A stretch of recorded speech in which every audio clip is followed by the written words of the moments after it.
या इलाही तू मेरा माबूद है, या इलाही तू मेरा माशूक है, या इलाही तू मेरा राशिद है, या इलाही तू मेरा रहीम है। এখন আসেন আসল ওয়াজ শুরু। ওয়াজটা কি? আল্লাহ তাআলা সূরা কাহাফের মধ্যে, যেই সূরা কাহাফ এত গুরুত্ব, রাসূল করিম সাল্লাল্লাহু আলাইহি ওয়াসাল্লাম বলেন, মান ইয়াকরাউ সূরাতাল কাহফি কুল্লা ইয়াউমিল জুমআ, যে ব্যক্তি প্রতি শুক্রবার সূরা কাহাফ তেলাওয়াত করবে, ফায়ানজাহুল্লাহু মিন মাসিহিদ দাজ্জাল, আল্লাহ তাআলা তাকে শেষ জামানায় দাজ্জালের ফিতনা থেকে হেফাজত করবে। সুবহানাল্লাহ। দাজ্জালের ফিতনা ভয়ঙ্কর ফিতনা, এটা বয়ানের বিষয় না, আসলো তাই বলে দিলাম। এই কারণে সূরা কাহাফের এত গুরুত্ব। যারা আমরা কোরআন পড়তে পারি, প্রতি শুক্রবার সূরা কাহাফ তেলাওয়াত করব। দাজ্জাল যখন আসবেন 40 দিনে পুরো পৃথিবী ভ্রমণ করবে, এমন কোনো জায়গা থাকবে না যেখানে দাজ্জাল যাবে না। যাক, ওই বিষয়ে আলোচনা না। তখন দাজ্জাল মানুষকে বলবে, আনা রব্বুক, আমি তোমার প্রতিপালক, আমার প্রতি ঈমান আনো। ওই জামানা ভয়ঙ্কর হবে। রাসূল বলেন, শেষ জামানা এমন একটা জামানা আসবে যখন কি ইউসবিহুল মুমিন ওয়া ইউমসি কাফির, সকালবেলা মুমিন থাকবে, বিকেলে কাফের হয়ে যাবে, বিকেলে মুমিন থাকবে, সকালে কাফের হবে। সেই জামানায় আমরা এখন বসবাস করতেছি, কি বলেন? অতএব সূরা কাহাফ তেলাওয়াত করব, আল্লাহ তাআলা দাজ্জালের ফিতনা থেকে হেফাজত করবে ইনশাআল্লাহ বলেন। তো এই সূরা কাহাফের শেষ দিকে আল্লাহ তাআলা বলেন, ইন্নাল্লাযীনা আমানু ওয়া আমিলুস সলিহাত কানাত লাহুম জান্নাতুল ফিরদাউসি নুজুলা, নিঃসন্দেহে যারা আল্লাহ তাআলার প্রতি ঈমান আনবে এবং নেক আমল করবে, ভালো আমল করবে, সৎ কর্ম করবে, আল্লাহ তাআলা তাদের জন্য জান্নাতুল ফিরদাউসি নুজুলা, কিয়ামতের ময়দানে জান্নাতের ভিতরে তাদের জন্য মেহমানদারির জন্য আপ্যায়ন স্বরূপ জান্নাতুল ফিরদাউস দান করবে। সুবহানাল্লাহ। জান্নাতুল ফিরদাউস সবচেয়ে সম্মানিত জান্নাত। জান্নাতের অনেক স্তর আছে, তার ভিতরে জান্নাতুল ফিরদাউস সবচেয়ে বড় জান্নাত, গুরুত্বপূর্ণ ইম্পর্টেন্ট জান্নাত। এই কারণে রাসূল বলেন, যখন তোমরা সালিল জান্নাতাল ফিরদাউস, তোমরা যখন আল্লাহ তাআলার কাছে জান্নাত চাও, তখন জান্নাতুল ফিরদাউস চাও। সুবহানাল্লাহ। অতএব এই জান্নাত দান করবে কয়টা আমল করলে? দুইটা। একটা হচ্ছে ঈমান আনতে হবে, 2 নম্বর ভালো আমল করতে হবে। ঈমান, ভালো আমল। ঈমান কেমন ঈমান আনবো শুনেন। ঈমান শুধু আনলেই হবে না, লা ইলাহা ইল্লাল্লাহ এই যে করলাম যে কি, ঠিক আছে জান্নাতে যাব, যদি গুনাহও থাকে একদিন না একদিন এই কালেমার ওসিলা আল্লাহ তাআলা জান্নাত দিয়ে দেবে, তা ঠিক আছে। কিন্তু যদি ঈমান আনার মতো ঈমান আনতে পারি, তাহলে মরতে দেরি, মরার আগেই আল্লাহ তাআলা কুদরতিভাবে জান্নাত আপনার চোখে দেখাই দেবে। এই কারণে এইরকম ঈমান আনার দরকার আছে না? বিদেশ তো সবাই যায়, কিন্তু ভালোভাবে তো কামাই করতে পারে না, পারে। অতএব বিদেশ যেহেতু যাবো, ভালোভাবেই কামাই করি। তো ঈমান যেহেতু আনছি, ভালোভাবেই কি করতে হবে? ঈমান আনতে হবে। তো ঈমান কেমন ঈমান আনতে হবে একটু শুনি। ঈসা আলাইহিস সালাতু ওয়াস সালাম দুনিয়া থেকে চলে যাওয়ার পর মুহাম্মাদুর রাসূলুল্লাহ সাল্লাল্লাহু আলাইহি ওয়াসাল্লাম আসা পর্যন্ত 600 বছর কোনো নবী ছিল না, কম বা বেশ, কিন্তু 600 বছর কোনো নবী ছিল না। নবী হারা উম্মত। যেই মানুষের মুরব্বী নাই, সেই মানুষ গুমরাহ হওয়ার ভয় বেশি, পথভ্রষ্ট হওয়ার কি বেশি? ভয় বেশি। যখন বাবা দুনিয়াতে থাকে না, তখন সেই ছেলের কোনো মুরব্বী থাকে না। 600 বছর কোনো নবী নাই, নবী ছাড়া উম্মত, কি বলে যা হয় আর কি। তো ওই জামানায় মানুষ মূর্তি পূজা শুরু করে দিল। একটা বাদশা ছিল, জালেম বাদশা, তার নাম ছিল যু নওয়াস। সে ছিল জালেম বাদশা। সে নিজেকে খোদা দাবি করে বসলো, নাউজুবিল্লাহ বলে। সে বলল, আনা রব্বুকুমুল আ'লা, আমি তোমাদের প্রভু। সে এটা বলল, আনা রব্বুক, আমি তোমাদের প্রভু। ওই বাদশার তত্ত্বাবধানে একজন জাদুকর ছিল। এটা কোনো কেসা না, কিন্তু আগেই বলছি, এটা কি না, এখানে ওই যে বাংলা ছোটি বইয়ের মোহাম্মদী মুজিকার গল্প কওয়া হবে না, কোরআন হাদিস বলা হবে। সূরা বুরুজের ভিতরে আল্লাহ তাআলা এই ঘটনা আনছেন, তাফসীরের মধ্যে বিস্তারিত আছে। কুতিলা আসহাবুল উখদুদ, এই আয়াতের ভিতরে। জালেম বাদশা ছিল, সে তাকে খোদা দাবি করে, আনা রব্বুকুমুল আ'লা, আমি তোমাদের প্রভু। যেমন ফিরাউন খোদা দাবি করছিল, কি বলেন? ওই জালেম বাদশার তত্ত্বাবধানে একজন জাদুকর ছিল, সে মানুষকে জাদু দিয়ে দিয়ে ওই বাচ্চার ভক্ত বানাইত। ওই জাদুকর যখন বুড়া হয়ে গেল, মারা যাবে যাবে ভাব, বাদশাকে বলল, যাবো না, আমি তো মারা যাব যে কোনো মুহূর্তে, আপনি আমাকে দেশ থেকে মেধাবী সুদর্শন একজন যুবক আমাকে দেন, আমার এই জাদু বিদ্যাগুলো আমি তাকে শিখাইয়া যাব। বাদশা খবর লাগাইলো পুরা দেশ, দেখো তো কোথায় এরকম যুবক আছে। খুঁজে পাইল একজন মেধাবী, একেবারে তুখার মেধাবী, এবং দেখতেও মাশাআল্লাহ হুসনে জামাল, সুন্দর যুবক। তাকে আনলো, আনার পর বলল, তুমি আমার রাজ দরবারে রাষ্ট্রের পক্ষ থেকে সরকারি কোয়ার্টারে থাকবা, তোমার কাজ হইল এই জাদুকরের কাছ থেকে গিয়ে জাদুবিদ্যা শিখবা, সে মারা যাওয়ার পর তোমার সম্মান তার মতো হবে আমার কাছে, তোমার আর কোনো কাজ নেই। কত ভালো একটা চাকরি, বাদশা তার জিম্মাদার। যুবক সন্তান বলল, ঠিক আছে। যুবক প্রতিদিন সেই জাদুকরের কাছে যায় জাদু শেখার জন্য, প্রতিদিন যাওয়া আসা করে। হঠাৎ শুনতে পাইল পথের মধ্যে ঈসা নবীর একজন উম্মত, ঈসা নবীর জামানার একজন আলেম, একজন পাদ্রী আছে। যেমন আমাদের উম্মতে মুহাম্মাদিন আলেম যারা দিনদার ওলামায়ে কেরাম, তাদেরকে আমরা কি বলি? আলেম বলি। আর ঈসা আলাইহিস সালামের জামানার ধর্মের যারা গুরু ছিল তাদেরকে কি বলতো? পাদ্রী বলতো। কি বলতো? পাদ্রী বলতো। আর আরবি ভাষায় বলতো রাহিব, বাংলায় পাদ্রী। তো যুবক শুনলো, আমি তো প্রতিদিন জাদুকরের কাছে যাই, অমুক জায়গায় শুনলাম একজন রাহেব আছে, ঈসা নবীর খাঁটি উম্মত, বিজ্ঞ মানুষ, অভিজ্ঞ মানুষ, এলেমওয়ালা মানুষ, আলেম, তো তার কাছেও যাই। যাওয়ার পর ফাসামিআ কালামাহু, সহিহ মুসলিমের ভিতরে হাদিস আসছে এটা, ফাসামিআ কালামাহু, বালক সন্তান, সে যুবক ছিল বলতে করিবুল যুবক, বালক মানে যুবক হবে এরকম বয়স, বালক। তো বালক যখন সে আলেমের কাছে গেল, ঈসা নবীর খাঁটি উম্মত, ফাসামিআ কালামাহু, যাওয়ার পর যখন কথা শুনলো, ফাআজাবাহু, তার কথাগুলো তার কাছে খুব ভালো লাগলো। অনেকে আছে না, আসার ওয়াজ থেকে যাই কয়, হুজুর বয়ান একটা করছে আজকে, হুজুর বয়ান একটা করছে, জনমের মতো বয়ান, এইরকম আর কি। তো ওই বালক ওই আলেমের কথা শোনার পরে তার কথাগুলো খুব পছন্দ হয়েছে। পছন্দ হওয়ার পরে ঈমান এনে ফেলছে। সুবহানাল্লাহ। এখন বলবেন যে হুজুর ঈমান তো আনছে ঈসা নবীর জামানায়, ওই জামানায় তো ঈসা নবীর ধর্ম কি ছিল? সঠিক ছিল। ওই সময় তো আমাদের নবী আসে নাই, আর সমস্ত নবীদের দাওয়াত ছিল এক কালেমা, লা ইলাহা ইল্লাল্লাহ। সমস্ত নবীর ধর্ম একটাই। তো সে ইসলাম ধর্ম অনুসরণ করল, সে ঈমান এনে ফেললো। ঈমান আনার পর সে ঈমানকে গোপন রাখল। অন্য একদিন যুবক সন্তান যখন আবার সেই জাদুকরের কাছে জাদু শেখার জন্য যাচ্ছে, যাওয়ার পথে দেখে যে প্রতিমধ্যে একটা বাঘ দেখা যায়। ফিত্তরি এই দিকগুণ, একটা বাঘ দেখা যাচ্ছে। হাজার হাজার মানুষ বাঘের ভয়তে রাস্তা পার হইতে পারতেছে। আমরা পারবো? একটা বাঘ দেখলে পারবো না। যুবক সন্তান তখন দেখলো বালক যে হায় রে হায়, হাজার হাজার মানুষ বাঘের ভয়তে রাস্তা পার হচ্ছে না। এইবার বালক চিন্তা করলো, দেখি এই জাদুকরের ধর্ম সত্য নাকি এই আলেমের ধর্ম সত্য। সুবহানাল্লাহ বলেন। তারপরে যুবক সন্তান বিসমিল্লাহির রহমানির রহিম বলে, হাতের মধ্যে সুন্দর একটা পাথর নিল। পাথর নেয়ার পর বিসমিল্লাহ বলে যখন বাঘের উপরে মারলো, মারার সঙ্গে সঙ্গে বাঘটা তৎক্ষণাৎ মারা গেল। সুবহানাল্লাহ বলেন। এইবার সেই বালক সন্তান বুঝতে পারলো যে আমার এই আলেমের কথা সত্য, তার উপর ঈমান আনলাম, তার ধর্মই সত্য, আমি অবশ্যই সত্যের উপরে আছি। এবং এই যে জাদুকর, সে হচ্ছে ফাইন্নাহু কাযিব, সে একটা মিথ্যাবাদী মানুষ, তার ধর্ম মিথ্যা। এবং আমি যে আলেমের কথা অনুযায়ী আমি মুসলমান হইলাম, দিন গ্রহণ করলাম, এই আলেমের কথা সত্য। অতএব এই বাঘ মারা যাওয়ার পর বালক সন্তানের ঈমান আরো তাজা হয়ে গেল। তারপর সেই যুবক সন্তান এবার বাদশার দরবারে চলে গেল। বালকের ঈমান আরো দিন দিন বেড়ে গেল, আল্লাহ তাআলার নিকটবর্তী সেই বালক সন্তান হয়ে গেল।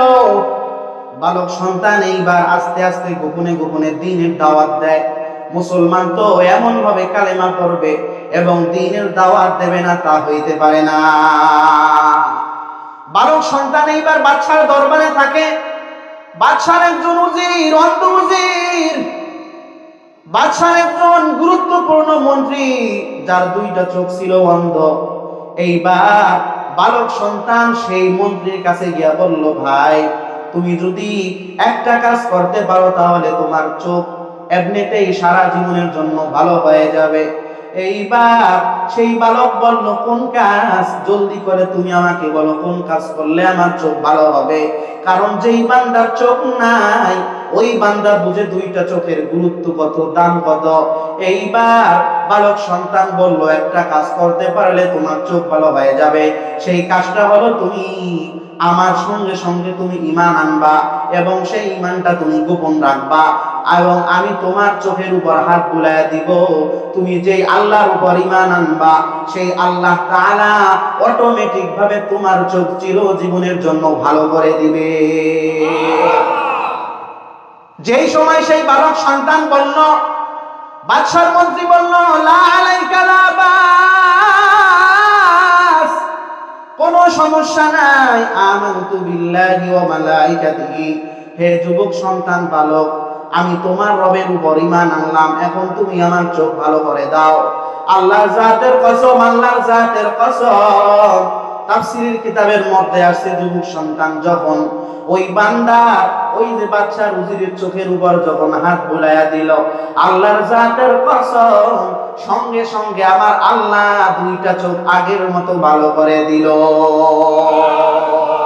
ইয়া ইলাহি তু মেরা মাবুদ হায়, ইয়া ইলাহি তু মেরা মাশুক হায়।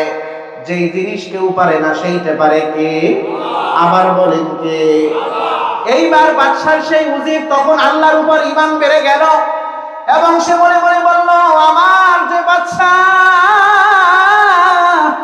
সে তো সারা জীবন খোদা দাবি করে, কিন্তু সে আমার চোখটা ভালো করতে পারলো না। আর এই বালক সন্তান যে আল্লাহর উপর ঈমান আনতে বলল, সেই আল্লাহ আমার চোখটা ভালো করে দিল। এইবার সেই মন্ত্রীর ঈমান আরো বেড়ে গেল। তারপরের দিন মন্ত্রী যখন বাদশার দরবারে যায়, বাদশা বলে, হে মন্ত্রী, তোমার চোখ ছিল অন্ধ, ভালো হইল কেমনে? এইবার মন্ত্রী বলতে চায় না, বলে অটোমেটিক ভালো হয়ে গেছে। বাদশা বলল, এমনি এমনি চোখ ভালো হয় না, তোর চোখ ভালো করলো কে? আমি তো তোর খোদা, আমি খোদা হওয়ার পরে তোর চোখ ভালো করলাম না, তোর চোখ ভালো করলো কে? এইবার যখন বাদশা অনেকবার বলাবলি করলো, চোরাচুরি করলো, তখন সেই উজির বলল, তুমি তো আমার চোখ ভালো করতে পারবা না, আমার চোখ ভালো করছে যিনি, তিনি হচ্ছেন আমার আল্লাহ। এইবার বাদশার রাগ উঠে গেল, কারণ যেই মানুষ যাকে দেখতে পারে না তার কথা যখন তার সামনে বারবার বলা হয় তখন তার গাটা গরম হয়ে যায়, ঠিক কিনা বলেন? এইবার যখন সেই মন্ত্রীর উপর হামলা শুরু হয়ে গেল, এইবার মন্ত্রী আর টিকতে না পাইরা সেই বালকের কথা বলল যে, আমাকে তুমি কেন মারো?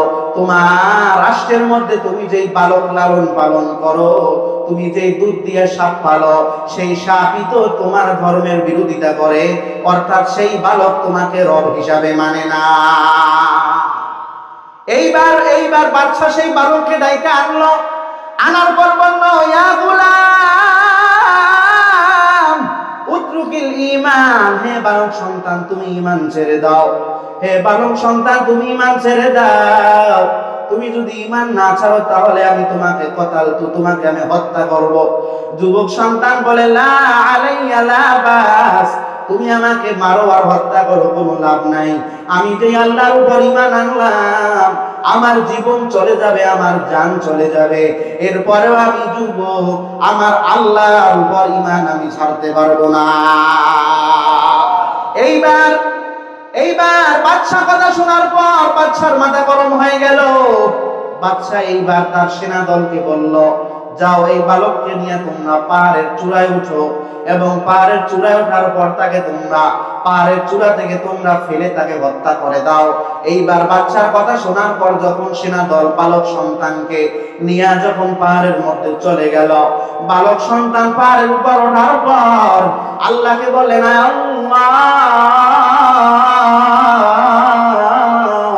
আয় আল্লাহ, আমি তোমাকে বিশ্বাস করি, তোমার উপর আমি ঈমান আনি। ও দয়ার মালিক,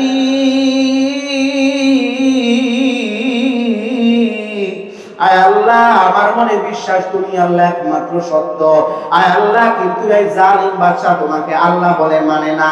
আয় আল্লাহ, তোমার ধর্ম যদি সত্য হয়ে থাকে, তুমি যদি সত্য আল্লাহ হয়ে থাকো, তাহলে আল্লাহ আমাকে তুমি এই পাহাড়ের চূড়া থেকে তুমি মারবা না, আমাকে জীবিত রাখবা, এবং আমাকে যারা মারার জন্য আসছে তুমি তাকে তোমার কুদরতি ভাবে তুমি তাদেরকে মেরে ফেলবা। আল্লাহর জাতের কুদরত, আল্লাহর কসম। সেই বালক সন্তান দোয়া করার পর আল্লাহর কুদরতি ভাবে পাহাড়ের মধ্যে ভূমিকম্প শুরু হয়ে যায়। ভূমিকম্প হওয়ার পর ওই বালককে যারা মারার জন্য নিয়ে যায়, সবগুলা আল্লাহর কুদরতি ভাবে আল্লাহ তাআলা ফেরেশতাদেরকে দিয়া পাহাড়ের চূড়া থেকে ফেলে ফেলে তাদেরকে মেরে ফেলায়, এবং সেই বালক সন্তান নিরাপদে বাদশার দরবারে হাজির হয়ে যায়। বাদশা বলে, কি ব্যাপার, তোমাকে মারতে পাঠাইলাম, তুমি কি মরো নাই?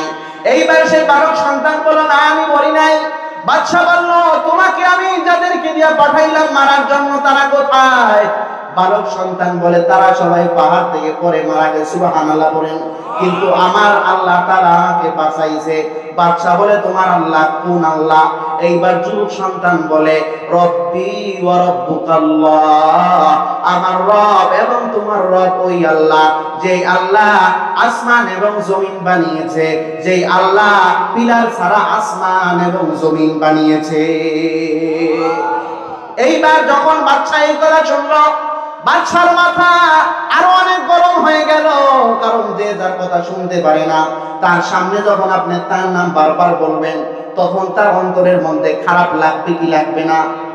ওইবার বালকের কথা শোনার পর বাদশা আরো গরম হয়ে গেল। বাদশা এইবার অন্য একটা দল পাঠাইলো, সেনা দল পাঠাইলো। পাঠানোর পর ওই সমস্ত লোকদেরকে বলল, এই বালককে নিয়ে যাও, আমি ওই সময় পাহাড়ের উপর তাকে পাঠাইলাম, মারার জন্য পারে নাই, এইবার তোমরা নিয়ে যাও। তোমরা এইবার গভীর একেবারে মধ্যখানে নেবা, নদীর মাঝখানে নিয়ে যাবা, তোমরা নৌকার উপরে উঠে যাবা, তারপর তোমরা একেবারে মাঝখান বরাবর যখন চলে যাবা, ওই সময় তোমরা বালককে তোমরা সমুদ্রে ফেলাই দিবা। বাদশার আদেশ পাওয়া মাত্র সেনা দল তাকে যখন নিয়ে যায়, নেওয়ার পর যখন সমুদ্রের মাঝখানে চলে যায়, মাঝখানে যাওয়ার পর যুবক সন্তান আল্লাহকে বলে, আল্লাহ তুমি তো ওই আল্লাহ, যে আল্লাহ পাহাড়ের চূড়া থেকে তুমি আমাকে মারো নাই। আয় আল্লাহ, আমি তো জানি তুমি একমাত্র ইলাহ, তুমি একমাত্র আমার রব। ও দয়ার মালিক, আয় আল্লাহ তুমি আমাকে রক্ষা করো, তুমি আমাকে নৌকা থেকে সমুদ্রে পালায়া দিবা না। আয় আল্লাহ তুমি আমাকে বাঁচায় রাখবা, এইগুলাকে মেরে ফেলবা। বালক সন্তান দোয়া করতে দেরি হয়, সঙ্গে সঙ্গে সমুদ্রের মধ্যে তুফান শুরু হয়ে যায়। তুফানের মধ্যে নৌকা ডুবে যায়, সব মানুষগুলা মরে যায়। আল্লাহ তাআলা ওই যে ঢেউকে অর্ডার করে দেয়, আমার বালককে তুমি মারবা না, আমার বালক বান্দাকে মারবা না, আমার বালক বান্দাকে তুমি তীরের মধ্যে পাঠায় দাও। আল্লাহ বলতে দেরি হয়, আমার আল্লাহ যা বলে যা চায় তাই করে, ঠিক কিনা বলেন? আল্লাহ তো বলাও লাগে না। إنما أمره إذا أراد شيئا أن يقول له كن فيكون فسبحان الذي بيده ملكوت كل شيء وإليه ترجعون। জোরে বলেন আল্লাহু আকবার। আল্লাহ তাআলা যা বলে তাই হয়ে যায়, কোন বললে হয়ে যায়। আল্লাহ বললেন, সমুদ্র আমার বালককে তুমি মারবা না, আমার বালককে তুমি তীরের মধ্যে পাঠায়া দাও। কুদরতি ভাবে যুবক সন্তানকে তীরে পাঠায়া দেয়। বালক এইবার আল্লাহু আকবার বলে বাদশার দরবারে হাজির হয়ে যায়। যাওয়ার পর বলে, বাদশাহ তুমি আমাকে যত চেষ্টা করো তুমি আমাকে মারতে পারবে না, আমার আল্লাহ তাআলা আমাকে রক্ষা করবে। তুমি চাবা আমাকে মারতে, কিন্তু তুমি তো আর আমার রব না, আমার যিনি রব ওই রব আমাকে বাঁচাবে। এইবার সেই বাদশা বলল, যুবক সন্তান তোমাকে আমি মারতে পারবো না। এইবার বালক যুবক বলে, না তুমি আমাকে মারতে পারবা না, কিন্তু তুমি যদি আমাকে মারতে চাও তাহলে একটা কাজ করতে হবে। সেই কাজটা হলো, তুমি তোমার রাষ্ট্রের মধ্যে ঘোষণা দিয়া দিবা যে অমুক দিন অমুক জায়গায় সবাই জমা হয়ে যাবা, এবং সেই জায়গায় সবার মাঝখানে আমাকে নিয়ে যাবা। নেয়ার পর তুমি বড় একটা পাথর নেবা বা একটা তীর নিবা। নেয়ার পর আমি যেই আল্লাহকে বিশ্বাস করি, আমার রব যিনি, সেই রবের নাম নিয়ে তুমি যখন তীরটা নিক্ষেপ করবা, ওই সময় দেখবা আল্লাহর কুদরতি ভাবে আমি মারা যাবো। সুবহানাল্লাহ বলেন। এইবার সেই জালেম বাদশা বলল, ঠিক আছে। জালেম বাদশা বলে, তাহলে অমুক দিন সকলকে আসতে বলো। এইবার সমস্ত রাজদরবারের মন্ত্রীরা সারা দেশের মধ্যে ঘোষণা দিয়া দেয় যে অমুক দিন বাদশা সকলকে আসার জন্য বলছে। সবাই ওই দিন হাজির হয়ে যায়। জালেম বাদশা সেই বালককে নিয়ে উপস্থিত হয়ে যায়। আল্লাহ তাআলার কুদরত বোঝার শক্তি আমাদের নাই। এইবার ওই মজমার মধ্যে যখন সবাইকে নিয়ে উপস্থিত হয়ে যায়, বালক বলে, সবার সামনে তুমি আমি যেই আল্লাহকে বিশ্বাস করি, সেই আল্লাহ তাআলার নাম নিয়ে যখন তুমি আমাকে তীর মারবা, সঙ্গে সঙ্গে আমি মারা যাব। এইবার জালেম বাদশা সবার সামনে যখন যুবকের কথা অনুযায়ী আমার আপনার আল্লাহ নাম নিয়ে যখন বিসমিল্লাহ বলল, বিসমিল্লাহ বইলা যখন তীর মারলো, সঙ্গে সঙ্গে যুবক সন্তান সবার সামনে বলল, লা ইলাহা ইল্লাল্লাহু ঈসা রূহুল্লাহ। যুবক সন্তান এইবার আল্লাহ তাআলার নামে সবার সামনে শহীদ হয়ে যায়। এইবার সেইখানে লক্ষ লক্ষ মানুষ ছিল, সবাই ছিল সেই বাদশার মুরিদ, সেই বাদশার বান্দা। এই অবস্থা দেখার পর হাজার হাজার মানুষের অন্তরটা গলে গেল। কারণ আপনার আমার অন্তর ঘুরানোর মালিক কে? আবার বলেন কে? এইবার সমস্ত কাফের মানুষগুলা বলল, বাদশা আমাদের আর বুঝতে বাকি নাই, তুমি এই বালককে মারার জন্য এমন কোনো চেষ্টা নাই, তুমি করো নাই, কিন্তু তুমি তোমার শক্তিতে যুবককে মারতে পারো নাই। যুবক যখন তার মাওলার নাম নিল, আল্লাহর নাম নিল, ওই সময় তুমি তাকে মারতে পারছো। এই কারণে আমাদের বুঝতে আর বাকি নাই, তুমি হচ্ছে ভণ্ড আল্লাহ, আমাদের প্রকৃত আল্লাহ হচ্ছে এই যুবক যে আল্লাহর উপর ঈমান আনে। অতএব আমরাও সকলে ঈমান আনলাম। আমরা আজকে থেকে বললাম, লা ইলাহা ইল্লাল্লাহু ঈসা রূহুল্লাহ। এইবার যখন লক্ষ লক্ষ মানুষ মুসলমান হয়ে গেল, ইমানদার হইল, জালেম বাদশা বলল, কি করলাম?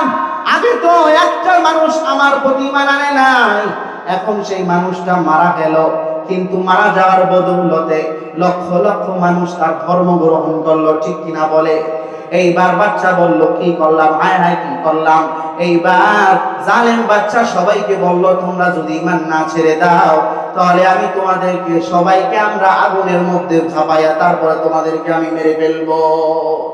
এইবার সমস্ত মানুষ বলল, সমস্যা নাই, তুমি আমাদেরকে যা করো করো, কিন্তু আমরা যে আল্লাহ তাআলার উপর ঈমান আনলাম, সেই আল্লাহর উপর ঈমান আমরা ছাড়বো না। এইবার সেই জালেম বাদশা সহ্য করতে না পেরে সমস্ত মানুষ লক্ষ লক্ষ ঈমানদারদেরকে বড় একটা গর্ত বানায়া সেইখানে আগুন জ্বালায়া সবাইকে মুহূর্তের মধ্যে শহীদ করে দেয়। এইটাই আল্লাহ তাআলা বলে, তোমরা ঈমান আনো, ঈমান আনার মতো আমিনু কামা আমানান নাস, তোমরা ঈমান আনো যেমন ঈমান আনছে আমার মুমিন বান্দারা, পূর্বের মুমিন বান্দারা, আমার সাহাবায়ে কেরাম যেমন ঈমান আনছে, তোমরা ওই রকম ভাবে ঈমান আনো। এই কারণে সাহাবায়ে কেরামের মতো ঈমান আনার দরকার আছে না নাই?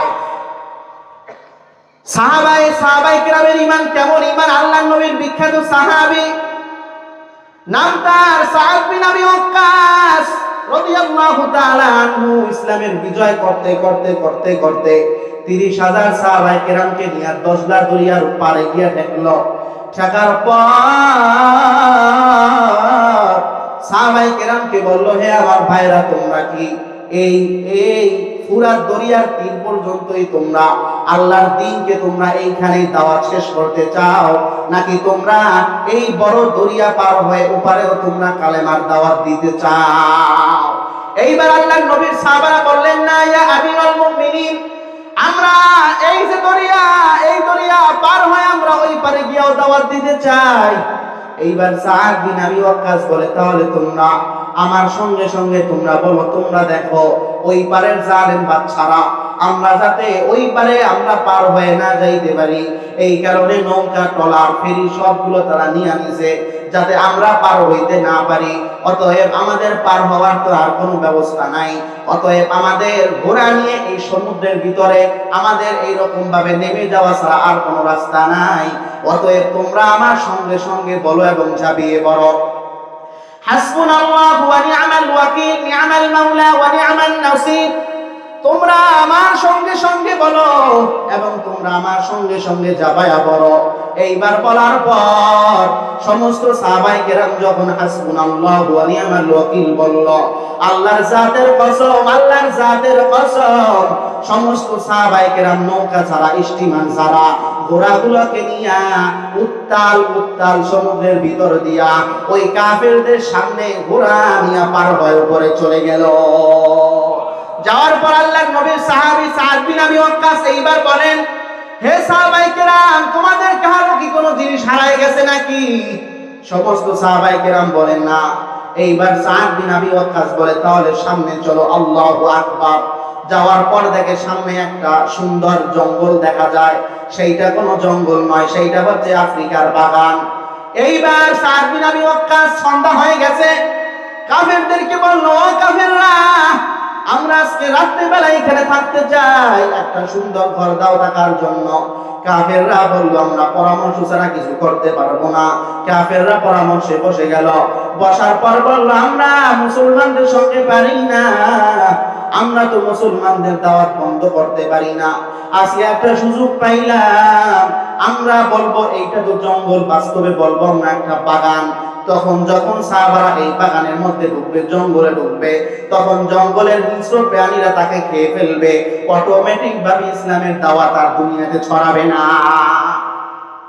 এইবার সাদ বিন আবি ওয়াক্কাস সমস্ত সাহাবাদেরকে নিয়ে যখন ঢুকলো বাগান বুইজা, বাগানের মধ্যে বাগান বুঝে যখন ঢুকলো, দেখে বাঘ দেখা যায়, সিংহ দেখা যায়। সাহাবায়ে কেরাম সাদ বিন আবি ওয়াক্কাসকে বলে, আমিরুল মুমিনিন, এই যে বাঘ, এইটা তো আবার কেমন বাগান, এমন বাগান জীবনে দেখি নাই। সাদ বিন আবি ওয়াক্কাস বলে, কোনো সমস্যা নাই, তোমরা আল্লাহর উপর ভরসা করে তোমরা সামনে আগাও। আল্লাহু আকবার। এইবার সমস্ত সাহাবায়ে কেরাম যখন বাগানের একে জঙ্গলের মাঝখানে চলে গেল, আফ্রিকার জঙ্গলের মাঝখানে যখন গেল, সাদ এইবার বলে, তোমরা একটা স্টেজ বানাও। সাহাবায়ে কেরাম একটা স্টেজ বানাইলো। সাদ বিন আবি ওয়াক্কাস রাদিয়াল্লাহু তাআলা আনহু স্টেজের উপর ওঠার পর সমস্ত জঙ্গলের প্রাণীগুলাকে লক্ষ্য করে একটা বক্তব্য দিল, একটা ঐতিহাসিক ভাষণ দিল। সেই ঐতিহাসিক ভাষণটা কিতাবের মধ্যে আসছে, ইয়া সিবাল গাবাত নাহনু আসহাবি রাসূলিল্লাহ সাল্লাল্লাহু আলাইহি ওয়াসাল্লাম। সাদ বিন আবি ওয়াক্কাস বলে, হে জঙ্গলের প্রাণীরা, বাঘরা, সিংহ, তোমরা শুনে রাখো, আমরা আল্লাহর নবী মুহাম্মদ সাল্লাল্লাহু আলাইহি ওয়াসাল্লামের সাহাবী। আমরা এখানে আসছি দিন নিয়া, আল্লাহর দ্বীনকে বিজয় করার জন্য আসছি। ফাইন্নানা নাজিলুনা ফিহা, অতএব আমরা আজকে রাতে এই জঙ্গলে থাকব, তোমরা আমাদের জন্য এই জঙ্গলটা ছেড়ে অন্যত্র চলে যাও। সাদ বিন আবি ওয়াক্কাস যখন এই বক্তব্য দিয়া দিল, তখন আফ্রিকার কাফেররা বলল, আমরা তো জীবনে শুনলাম মুহাম্মদের সাহাবায়ে কেরাম নাকি অনেক চালাক, কিন্তু আজকে দেখতেছি তারা বাঘের সাথে কথা বলে। অতএব তারা অনেক বড় পাগল, কারণ মানুষের কথা কি আর বাঘ বোঝে নাকি? এরা তো একটা আস্তা পাগল। কিন্তু কিতাবের মধ্যে লেখা হয়, সাদ বিন আবি ওয়াক্কাসের ঘোষণার পর বাঘের কাতারে বাঘ, সিংহের কাতারে সিংহ, সাপের কাতারে সাপ, যার যার ডিম আর বাচ্চাগুলো তারা মুখে কামড়ায়া সাহাবায়ে কেরামদেরকে সেই জঙ্গল ছেড়ে তারা অন্যত্র চলে গেল। মুসলমানি বুয়াত গর্দান নেহাদান, আইনানে খুদ বদসতে খাজা দাদান, গর্ব সুরত আদমি ইনসাবুদে, আহমদ বুজালো হামেকে সাবুদে, আদমিরা আদমিয়ত লাজেমাগস, উদেরা গরবুনা বাশদে ইজামাস। এই কারণে ঈমান আনতে হবে, সাহাবাওয়ালা ঈমান, ঠিক কিনা বলেন? তাহলে এক নম্বর জান্নাতে যাওয়ার জন্য কি আমল করতে হবে? ঈমান আনতে হবে, ঈমান আনতে হবে। ঈমান শুধু আনলে হবে না, সাহাবাওয়ালা ঈমান আনতে হবে। দুই নম্বর যে কাজটা করতে হবে, তাহলেই বিনা হিসেবে জান্নাত পাবেন। সেইটা হইল বাপ মায়ের খেদমত করতে হবে। আল্লাহ তাআলা ঈমান আনার পর নামাজের পর সবচেয়ে বড় আমল হচ্ছে বাপ মার খেদমত করা, ঠিক কিনা বলেন? আল্লাহ নবীর সাহাবী আব্দুল্লাহ বিন মাসউদ রাদিয়াল্লাহু তাআলা আনহু বলে, আমি আল্লাহর নবীকে জিজ্ঞাসা করলাম, সাআলতুন নবী সাল্লাল্লাহু আলাইহি ওয়াসাল্লাম, আয় আল্লাহর নবী, আইয়ুল আমালি আহাব্বু ইলাল্লাহি আযজা ওয়া জাল, আয় আল্লাহর নবী, আল্লাহ তাআলার নিকট সবচেয়ে প্রিয় আমল কোনটা? আল্লাহর নবী ওই সময় বললেন, as-সালাতু আলা ওয়াক্তিহা, আল্লাহ তাআলার নিকট সবচেয়ে প্রিয় আমল হচ্ছে 5 ওয়াক্ত নামাজ পড়া, সময় মতো নামাজ পড়া। আল্লাহর নবীর সাহাবী আব্দুল্লাহ বিন মাসউদ তারপর বললেন, তুম্মা আইয়ুন, আয় আমার হাবিব, তারপর প্রিয় আমল কোনটা? আল্লাহর নবী বললেন, ওয়াল জিহাদু ফি সাবিলিল্লাহ, আল্লাহ তাআলার রাস্তায় জিহাদ করা। তিনবার বললেন, সুম্মা আইয়ুন ইয়া রাসূলুল্লাহ, আয় আল্লাহর নবী, তিনবার আল্লাহ তাআলার নিকট প্রিয় আমল কোনটা? আল্লাহর নবী সাল্লাল্লাহু আলাইহি ওয়াসাল্লাম তখন বললেন, 3 নম্বর আল্লাহ তাআলার কাছে প্রিয় আমল হচ্ছে বিররুল ওয়ালিদাইন, মাতা পিতার সঙ্গে ভালো ব্যবহার করা। আল্লাহর নবীর অন্য একজন সাহাবী, নাম তার আবু হুরায়রা রাদিয়াল্লাহু তাআলা আনহু, ওই সাহাবী আল্লাহর নবীকে বলল, আইয়ুন নাসি বিহাক্কুন নাসি বিহুসনি সাহাবাতি, আয় আল্লাহর নবী, দুনিয়াতে আমার হক পাওয়ার উপযুক্ত কে? দুনিয়াতে আমার কাছ থেকে খেদমত পাওয়ার সবচেয়ে বেশি হক কার? আল্লাহর নবী বললেন, উম্মুকা, তোমার মা। এইবার আল্লাহর নবীর সাহাবী দ্বিতীয়বার জিজ্ঞাসা করলেন, তুম্মা মান ইয়া রাসূলুল্লাহ, আয় আল্লাহর নবী, দুইবার বলেন আমার হক সবচেয়ে বেশি কার উপর? এইবার আল্লাহর নবী বললেন, উম্মুকা, তোমার মা। তিনবার বললেন, তারপরে কেন তুম্মা মান? আল্লাহর নবী বললেন, উম্মুকা, তোমার মা। চারবারের মাথায় সাহাবী বলল, তুম্মা মান? আল্লাহর নবী বললেন, ও আমার সাহাবী, 4 নম্বরে তোমার উপর হক হচ্ছে তোমার বাবা। আল্লাহ তাআলা এখানে মায়ের মর্যাদা 3 গুণ বাড়ায় দিলেন, কারণ মা এমন 3টা কষ্ট করে যে 3টা কষ্ট বাবা করে না। আল্লাহ তাআলা বলেন, 1 নম্বর কষ্ট, হামালাত উম্মুহু কুরহান ওয়া ওয়াদাআতহু কুরহা ওয়া ফিসালুহু 30 শাহরা। 1 নম্বর কষ্ট, আল্লাহ বলেন, মা আপনার, আমার মা 10 মাস 10 দিন কষ্ট করে আপনাকে আমাকে পেটে ধারণ করে। আপনার আমার মা কত কষ্ট না করে, খানা নিয়ে যখন সকলের মাঝে বন্টন করে, সারাদিন ঘরের কাজবাজ করার পর সকলকে খানা খাওয়ানোর পর খানার সামনে নিয়ে বসে, কিন্তু পেটের মধ্যে সন্তান, সঙ্গে সঙ্গে পেটের সন্তান যখন একটা ধাক্কা দেয়, একটা লাথি মারে, সঙ্গে সঙ্গে মায়ের পেটের মধ্যে ব্যথা শুরু হয়ে যায়, মা খানা খাইতে পারে না, মায়ের 2 চক্ষু দিয়া তখন পানি বের হয়ে যায়, মা তখন খানার সামনে রাইখা খানা খাইতে পারে না, খানা খাওয়া বন্ধ করে দেয়। 2 নম্বর আল্লাহ তাআলা বলে, 2 নম্বর এরকম 10 মাস 10 দিন ধারণ করার পর তারপর সেই সন্তানকে দুনিয়ার মুখ দেখায়, সন্তান প্রসব করে।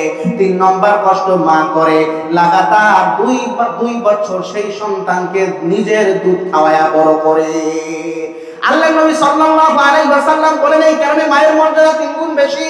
আল্লাহর নবীর অন্য একজন সাহাবী, নাম তার আব্দুল্লাহ বিন আমর, সেই সাহাবী আল্লাহর নবীকে বললে, আল্লাহর নবী, উজাহিদু ফি সাবিলিল্লাহ, আল্লাহর নবী,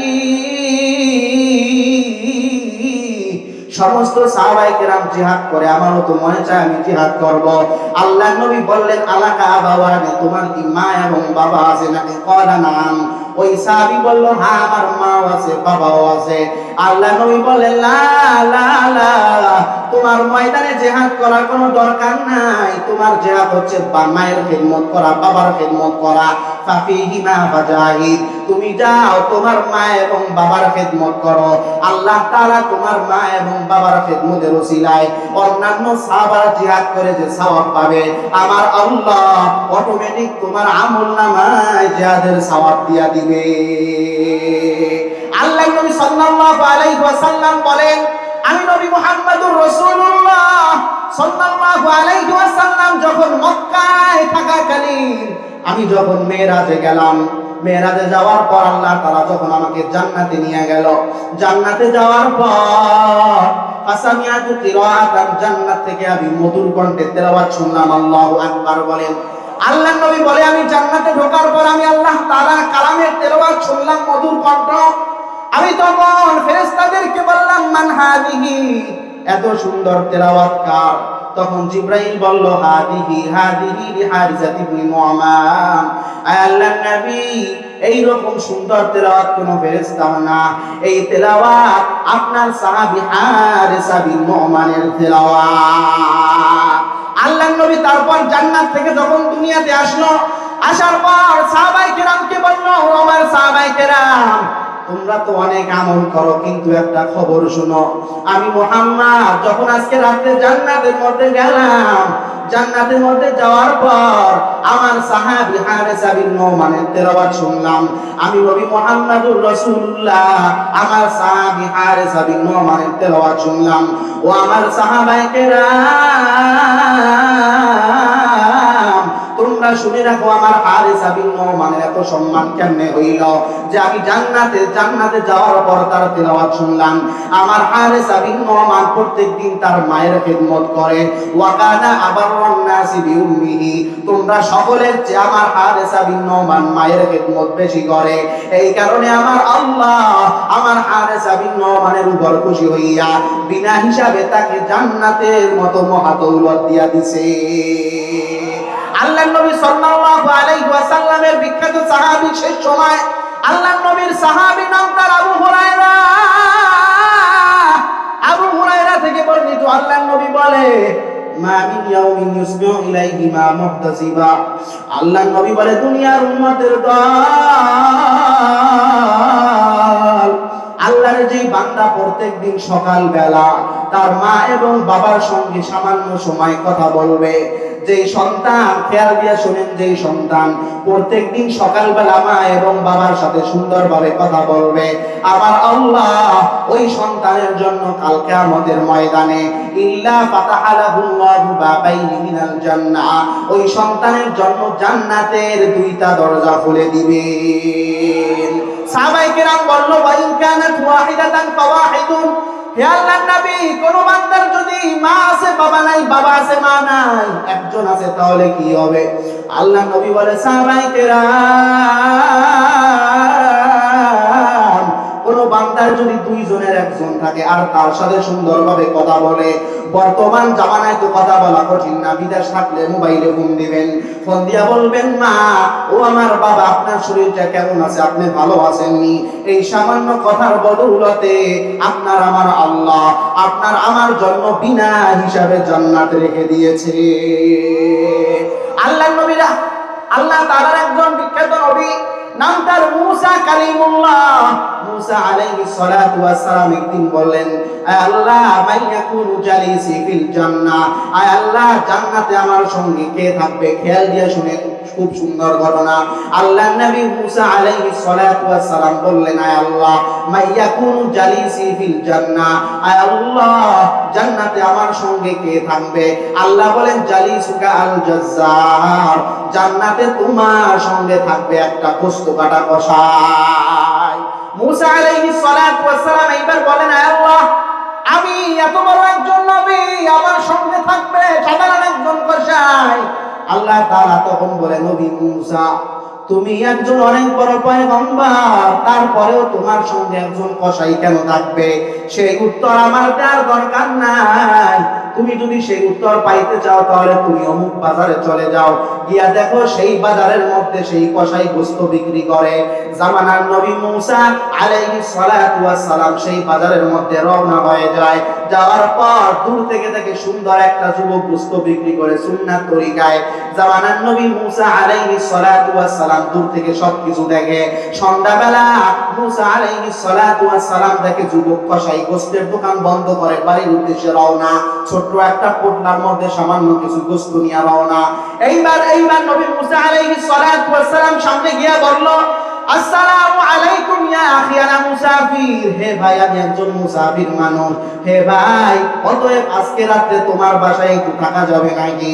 এইবার সেই যুবক বলে, না বা সমস্যা নাই, চলেন। আল্লাহ নবী মুসা আলাইহিস সালাতু ওয়াস সালাম যখন সেই কসাইয়ের সঙ্গে চলল, যাওয়ার পর সেই যুবক কসাই বাসার মধ্যে দুইটা ঘর, একটা ছোট্ট ঘর আর একটা বড় ঘর। তারপর সেই কসাই বলল, ভাই, আপনি এই যে পাশের ঘরের মধ্যে গিয়া বসেন, আমার সামান্য একটু কাজ আছে ছোট্ট ঘরের মধ্যে। এইবার আল্লাহ নবী মুসা বলে সমস্যা নাই, তুমি তোমার ঘরে কাজ করতে থাকো, আমি এখানে বসে অপেক্ষা করব। এইবার আল্লাহ নবী মুসা সবকিছু দেখে যুবক সন্তান গিয়া গিয়ে করে যাওয়ার পর মুসা নবী দেখে যুবক সন্তান সেই ছোট্ট ঘরের মধ্যে একটা খাড়ের উপর মশারি টাঙ্গানো, সেই ভিতর থেকে বুড়ি একটা মহিলাকে বের করলো। বের করার পর সুন্দরভাবে নিজ হাতে গোসল করাইয়া তারপরে ডান হাত দিয়া গোস্তগুলা কাইটা সুন্দরভাবে পাক কইরা তারপরে নিজ হাতে রুটি বানাইয়া সুন্দরভাবে সেই বুড়ি মহিলার মুখের মধ্যে দিয়া খাওয়াইয়া তারপরে আবার সুন্দর করে বিছানার মধ্যে ঘুম পাড়াইয়া তারপরে নবী মুসার কাছে আইসা বলে এইবার আপনি খানা খান। আল্লাহ নবী মুসা বলল লা আকুলু ওয়ালা আশরাবু, আমি খাবো না পান করব না যতক্ষণ পর্যন্ত তুমি না বলবা মান হাযিহি, এই মেয়ে লোকটা বুড়ি মহিলাটাকে। এইবার যুবক সন্তান বলে কি করবেন, শুই না কি করবেন? এই যে একটা বুড়ি মহিলা দুইটা চক্ষু বন্ধ করে দিয়ে একটু খেয়াল করবেন আর শুনবেন। ওই যুবক কসাই বলে এই যে একটা মহিলাকে দেখেন, এইটা হচ্ছে হাদিহি উম্মি, এই বুড়ি মহিলাটা হচ্ছে আমার মা। আমার এই মা ছাড়া দুনিয়াতে আমার জন্য আর কেউ নাই, এবং আমার মায়ের জন্য আমি ছাড়া দুনিয়াতে আর কেউ নাই। আমি প্রত্যেকদিন আমার মায়ের জন্য এইভাবে সারাদিন দোকানদারি কইরা সারাদিন কষ্ট করার পর আমার মায়ের জন্য এইভাবে আমি পাক কইরা খাওয়াইয়া গোসল করাইয়া দিই। এই কারণে আমার মা একমাত্র বুড়ি মা এখন পর্যন্ত আল্লাহ তাআলা সুস্থ রাখছেন। আল্লাহর নবী জামানার নবী মুসা আলাইহিস সালাতু ওয়াস সালাম বললেন, বুঝলাম তোমার মা, কিন্তু দেখলাম তুমি তোমার মায়ের খিদমত করার পরে তোমার মায়ের ঠোঁট দিয়া যেন কি নারায়া নারায়া বলে, কিন্তু তোমার মায়ের বয়স বেশি হওয়ার কারণে আমি বুঝতে পারলাম না, শুনতেও পারলাম না। এইবার আল্লাহর নবী মুসার কথা শোনার পর যুবক কসাই বলল, ও ভাই, আমার মা ঠোঁট নাড়ায়া নাড়াইয়া কি বলে তা আপনি শুই না কি করবেন? আল্লাহ নবী মুসা বলে যে না না না, তুমি যদি না বলো আমি খানা খাবো না। এইবার ওই যুবক কসাই বলে এইটা হচ্ছে আমার মায়ের একটা পাগলা দোয়া। আমার মা প্রত্যেকদিন আমার খেদমতে খুশি হইয়া এই দোয়াটা করে। আমার মা অনেক বুড়া মানুষ, তারপরেও আমার মায়ের খেদমত যখন আমি প্রতিদিন করি, আমার মা আমার খেদমত করার পর দুই চক্ষু দিয়া পানি বের হয়ে যায়, আমার মায়ের অন্তরটা নাকি খুশি হয়ে যায়। যার কারণে আমার মা আল্লাহ তাআলার দরবারে দোয়া করে আর বলে, আল্লাহুম্মা জাআল জালিসা মুসা ফিল জান্নাহ, আয় আল্লাহ আমার সন্তান একজন কসাই মানুষ, সাধারণ মানুষ, কোনো আলেম না। আয় আল্লাহ, কিন্তু আমার সন্তান আমার যে পরিমাণ খেদমত করে, আমি আমার সন্তানের খেদমতে আমি খুশি। ও আল্লাহ, তুমি আমার সন্তানকে জান্নাত দিয়া দিও। আয় আল্লাহ, আমার সন্তানকে তুমি শুধু জান্নাত দিবা না তা না, বরং আমার সন্তানকে তুমি জামানার নবী মুসা আলাইহিস সালাতু ওয়াস সালামের সঙ্গে তুমি জান্নাতে রাখবা। আল্লাহ নবী মুসা আলাইহিস সালাতু ওয়াস সালাম তখন বলে, যুবক সন্তান কসাই, আমার আর বুঝতে বাকি নাই, তোমার মায়ের দোয়ার বরকতে আল্লাহ তাআলা, তুমি একজন সাধারণ কসাই হওয়ার পরেও আল্লাহ তাআলা তোমার মায়ের দোয়ার বরকতে আমি একজন অনেক বড় পয়গম্বর হওয়া সত্ত্বেও তোমাকে আমাকে আল্লাহ তাআলা কাল কিয়ামতের ময়দানে জান্নাতের মধ্যে তোমার আমার ঠিকানা একসাথে রাইখা দিবে।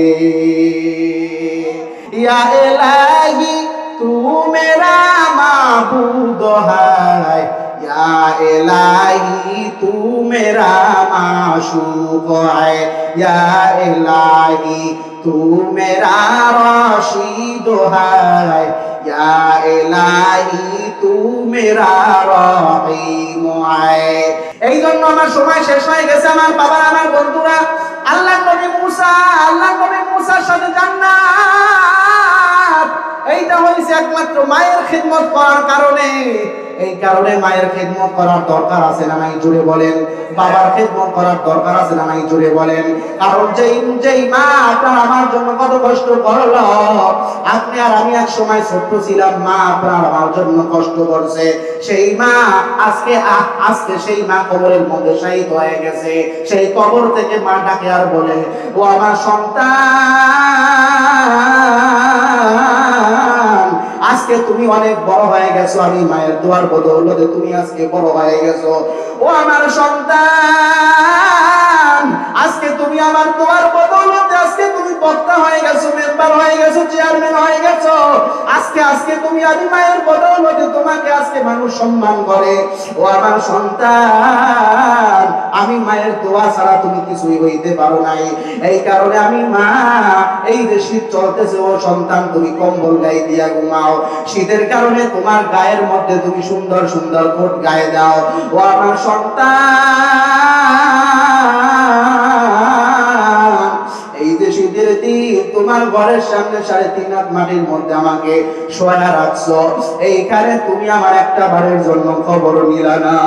ও আমার সন্তান, তুমি যখন আমি মায়ের কাছ থেকে দোয়া নিয়ে যখন ঢাকার মধ্যে রওনা হয়ে যাইতা, আর বলতাম মা তুমি কি ঘুমাবা না, আমি গভীর রাতে আবার বাসায় ফিরবো। গভীর রাতে আসার পর তোমার বাবাও ঘুমায় যাইতো, তোমার স্ত্রী ঘুমায় যাইতো, সন্তান ঘুমায় যাইতো। ও আমার সন্তান, তোমার আস্তে আস্তে রাত 1টা বাজে যাইতো, 2টা বাজে যাইতো, কিন্তু রাত 1টা 2টা বাজুক আর 3টা বাজুক, তুমি যখন আমি মা বলে একটা ডাক দিতা,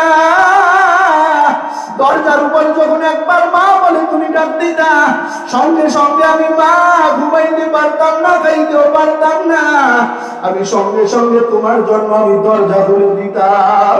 তারপর তুমি যখন বলতাম মা আমার বউ ঘুমাই গেছে, আমার বাবা ঘুমাইছে, আমার সন্তান ঘুমিয়েছে, ও মা তুমি কি ঘুমাও না, তখন আমি মা বলতাম সন্তান তোমার স্ত্রী ঘুমাইতে পারে, তোমার বাবা ঘুমাইতে পারে, তোমার ছেলে সন্তান ঘুমায়, কিন্তু আমি জনম দুঃখিনী মা, আমি তোমার জন্য ঘুমাইতে পারি না। আজকে আমার ভাইরা ওই মাকে কবরে রেখে যারা এই ময়দানের মধ্যে পারছেন, একবার এই ময়দান থেকে আমার পরে বয়ান করবে, তার বয়ান শুনে যাবেন আর দিনটা নরম কইরা দিবে, এবং এই মজলিসের মধ্যে সেই মায়ের জন্য কাঁদবেন আর বলবেন মালিক আমার মা আজকে কবরে চলে গেছে, আমার বাবাও কবরে চলে গেছে। আজকে এই ময়দান থেকে অনেকে বাসার মধ্যে যাবে, যাদের মাও আছে বাবাও আছে, তার মা বাবা ঘরের মধ্যে তার জন্য অপেক্ষা করে। আর আমার এই ময়দানের মধ্যে এমন এমন বান্দা আছে যাদের মা নাই, যাদের বাবা নাই, তারা ঘরের মধ্যে মা কেউ দেখে না, বাবা কেউ দেখে না। ওই সমস্ত বান্দারা আল্লাহর দরবারে কাইদা কাইদা মজমা থেকে যখন দোয়া করে যাবা আর বলবো দয়ার মালিক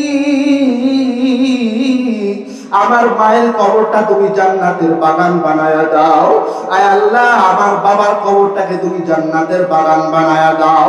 এইরকম ভাবে মা বাবার কাছে জন্ম যখন দোয়া করবেন এবং মা বাবার জন্ম যখন বেশি থেকে বেশি দান করবেন, মসজিদ মাদ্রাসা মাহফিল, ওই সময় আমার আল্লাহ আপনার আমার উপর খুশি হইয়া আপনার আমার জন্য, আপনি আমার 2 চক্ষু যখন বন্ধ হবে, আপনার আমার মরণ হইতে দেরি হবে, আপনার আমার জন্য আমার আল্লাহ তাআলা জান্নাত দিতেও আপনার আমার জন্য দেরি করবে না। ইয়া ইলাহি মিকুমাদ শামসু কামার, ইয়া ইলাহি মিকুনাদ শাজরু হাজার, ইয়া ইলাহি মিকুনাদ আরদু ওয়া সামা, ইয়া ইলাহি মিকুনাদ আরদু ওয়া সামা, ইয়া ইলাহি মিকুনাদ শামসু কামার, ইয়া ইলাহি মিকুনাদ শাজরু হাজার, ইয়া ইলাহি तू मेरा माबूद है, या इलाही तू मेरा माशूक है। रहमतुल लिल आलामीन नबी, रहमतुल लिल आलामीन नबी, कुरानी प्रमाण, आशिक बिने के बुझिबे আমার দয়ার নবীর শান। ঠিক কি না বলে? রহমাতুল লিল আলামিন নবী, এটা পড়েন আমার সঙ্গে, যদি নিয়ত ভালো থাকে দুরূদের সওয়াব হবে। পড়েন রহমাতুল লিল আলামিন নবী, রহমাতুল লিল আলামিন নবী, কোরআনে প্রমাণ, আশিক বিনে কে বুঝিবে আমার দয়ার নবীর শান, উম্মত বিনে কে বুঝিবে আমার দয়ার নবীর শান। নবী আমার মদিনারি বুলবুল,